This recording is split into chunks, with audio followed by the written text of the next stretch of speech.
c'est clairement une dinguerie. Sachez-le, c'est vrai qu'on emploie souvent ce mot pour différents sujets, mais là, précisément, il n'y a pas d'autre mot pour qualifier ce que je vais vous dire. Lilo et Stitch est un film qui vient de sortir, d'accord?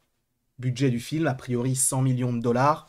Pour être rentable, on va dire qu'il faudrait qu'il fasse entre 300 et 315 millions. Il les fera. Pour la simple et bonne raison que les premières estimations nous parlent du fait que le premier week-end pourrait rapporter 250 millions de dollars au minimum. C'est une dinguerie. Donc, au bout de une semaine, il serait déjà rentable. Donc, il commencerait déjà à gagner de l'argent. Et c'est vrai qu'on peut avoir des choses à redire concernant les films live-action de Disney. On peut se dire, mais oui, mais c'est n'importe quoi. À chaque fois, ils nous proposent ci, ça, ça. C'est toujours la même chose. Là, on a eu Blanche-Neige, on a eu La Petite Sirène. On va avoir peut-être plein d'autres films, Réponse, tout ça. On a eu Mufasa, bon, qui est une histoire originale, mais qui est une sorte de spin-off à une histoire qu'on connaissait déjà. Et d'ailleurs, le film d'animation a plutôt bien marché, même si je pense qu'il s'attendait peut-être à faire le milliard. Mais le premier film a fait le milliard. Voilà, Le Roi Lion, en live action, qui est sorti en 2018 ou en 2019, je crois que c'était 2019. En tout cas, bref, c'est une folie. Parce que, encore une fois, d'un point de vue de spectateur, on se dit, mais par pitié Disney, arrêtez de faire ça. On en a marre, faites des histoires originales. Et on est beaucoup à le dire. Mais en même temps, en fait, le truc, c'est que ça marche. Encore une fois, le film Lilo et Stitch sera rentable à la fin du week-end. Selon les premières estimations, le film va faire entre, je crois, 250 et 275 millions de dollars. Et pour être rentable, encore une fois, il faudrait qu'il fasse, oui, 310, 315 millions. C'est une folie. Encore une fois, c'est une folie. Mais ce qui est encore plus fou, c'est que la licence Lilo et Stitch, l'année dernière, selon le Wall Street Journal, ce n'est pas rien, aurait engrangé 2,6 milliards de dollars. La licence en... Alors je vais même préciser, je vais essayer de retrouver, c'est ça. Ce n'est même pas en lien avec le streaming ou quoi que ce soit, ou une ressortie en salle. C'est uniquement les produits dérivés. 2,6 milliards de dollars en 2024. Donc seulement en un an. Sachant, et c'est là où c'est encore plus fou, c'est que l'année dernière, il n'y a rien eu comme projet Lilo et Stitch. Pas de film d'animation, pas de série d'animation. Le live action vient de sortir en 2025. Donc il n'y a rien eu en 2024. Et ils ont quand même engrangé uniquement avec les produits dérivés, donc les t-shirts, les figurines, les peluches, 2,6 milliards en un an.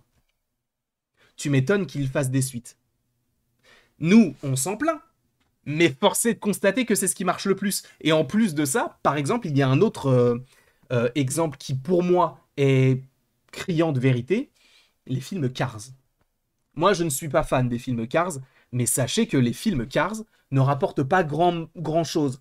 On peut regarder en vrai. On peut regarder directement sur le Box Office Mojo. En vrai, pour des films qui sont quand même assez populaires, si on regarde Cars, le premier, il a rapporté au box-office 461 millions de dollars. D'accord? Sachez que il a fait... Alors attendez, je vais d'abord voir si c'est plus ou moins. Ok, il a fait moins qu'Elemental. Le premier film Cars a fait moins qu'Elemental. Et Elemental, beaucoup en parlent comme si c'était un bide. Et peut-être à juste titre. Cars 2, qui était un film un peu particulier, puisque Flash McQueen n'était pas forcément le personnage principal, il a fait 559 millions. Il a fait plus que le 1. Mais pareil, quand tu compares à des Toy Story, notamment le 3 et le 4 qui ont fait le milliard, tu te dis, bon, ok. Ensuite, il y a eu Cars 3. Et Cars 3 a fait 383 milliards de dollars. Millions, pardon. Parce que si c'était 383 milliards, bon, pour un film, bon. Voilà. 383 millions de dollars. Donc le 3 a fait moins que le 1. Ok? de manière générale, il a rapporté, donc 383, on va arrondir à 400. Le premier a fait 460, donc ça fait 860. Et le troisième a fait 560, donc ça fait 920. Ça fait un peu plus de 1 milliard 2, 1 milliard 3. Pour les 3 films. D'accord? Sans compter le coût que ça a eu. Et ils ont fait 3 films. Alors que quand t'as un film aujourd'hui qui fait les scores du premier, t'as pas de suite. Par exemple, Elemental qui a fait plus que Cars 1 n'aura vraisemblablement aucune suite. Et pourtant, pour Cars, ils en ont fait. Tu vas me dire, mais en vrai, mais quel rapport avec Lilo et Stitch? Le rapport, il est très simple. Cars, c'est quoi? Des voitures.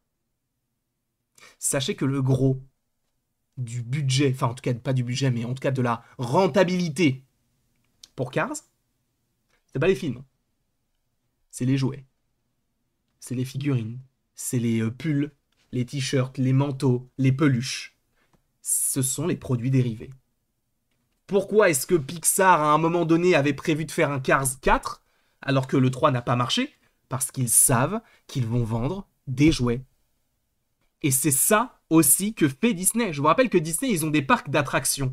Quand tu vas chez Disney, tu as une boutique tous les, je sais pas, tous les 5-10 mètres, un truc comme ça. Et tu peux acheter tous les produits dérivés que tu veux de tous les projets. Ça fait vendre. Et c'est là où ils sont forts. C'est qu'on se dit, attends, Lilo et Stitch, déjà le film va marcher, il va supposément faire une suite, enfin ils vont supposément faire une suite. Et là, dites-vous qu'ils ont eu 2,6 milliards de dollars. Je crois que c'est un peu moins qu'Avengers Endgame. En un an, en produits dérivés, sachant que pour Avengers Endgame, ils n'ont pas reçu les 2 milliards,7. Il faut payer les salles de cinéma. Force est de constater qu'il faut aussi être rentable sur tous les coûts que tu as eu. Donc ils ont eu beaucoup d'argent, mais pas autant. Donc dites-vous que rien qu'avec les produits dérivés, Disney a gagné plus d'argent avec Lilo et Stitch qu'avec Endgame. Uniquement avec la sortie en salle, bien sûr. C'est fou. La puissance. Et de toute manière, c'est Stitch qui fait vendre. Stitch, Leroy, le petit là qui mange des sandwichs au beurre de cacahuètes. Toutes les créatures. Et c'est pour ça qu'ils en ont fait une série, pour dévoiler plusieurs créatures différentes, pour après en faire différents films, et après en faire différents produits dérivés. Pourquoi est-ce qu'il y a eu... Vous savez qu'il y a eu Lilo et Stitch, Stitch le film, Stitch et Leroy, je crois, Stitch et sa meuf, je sais plus comment elle s'appelle, Lilo et Stitch 2. Il y a eu tellement de films, mais nous on se souvient que de Lilo et Stitch 1 ou de la série. Mais pourquoi est-ce qu'ils ont fait autant de films? Pour dévoiler au plus large public, sachant qu'à l'époque en plus c'était des directs ou DVD, donc ça veut dire que ça sortait directement en DVD. Il n'y avait pas forcément de sortie en salle pour beaucoup de films d'animation de Disney à cette époque-là.